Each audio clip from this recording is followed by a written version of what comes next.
கிறிஸ்துவுக்குள் மிகவும் பிரியமான தேவனுடைய பிள்ளைகளே, இந்த நாளிலும் தேவன் நம்மோடு பேசும் அற்புதமான வேத வார்த்தை ஏசாயாவின் புஸ்தகம் 43ஆம் அதிகாரம் அதனுடைய 17வது வசனம். ஒரு திரி அணைகிறது போல் அவைகள் அணைந்து போகவும் பண்ணுகிற கர்த்தர் சொல்லுகிறதாவது என்று வேதம் அருமையாய் சொல்லுகிறது. இத்தனை நாட்களும் உங்களுக்கு விரோதமாய் பற்றி எரிந்து கொண்டிருந்த உங்களுடைய பிரச்சனைகள், போராட்டங்கள், வியாதிகள், கடன் என்கிற எல்லா விதமான போராட்டங்களும் உங்களுக்கு விரோதமாக பற்றி எரிந்து கொண்டிருக்கலாம். இன்றைக்கு ஆண்டவர் சொல்லுகிறார், ஒரு திரி அணைகிறது போல உனக்கு விரோதமாக எழும்பின அந்த அக்னியை நான் அணைய பண்ணுவேன் என்று கர்த்தர் வாக்கு கொடுக்கிறார்.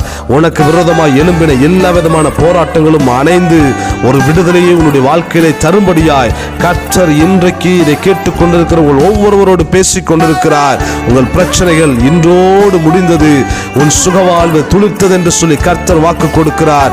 ஒரு திரி அணைகிறது போல எல்லாவற்றையும் அணைய பண்ணி ஒரு சிறந்த சமாதானத்தை, சந்தோஷத்தை உங்கள் வாழ்க்கையிலே தர கர்த்தர் ஆயத்தமாயிருக்கிறார். விசுவாசத்தோடு காத்திரு, அவர் ஆசீர்வதிப்பார்.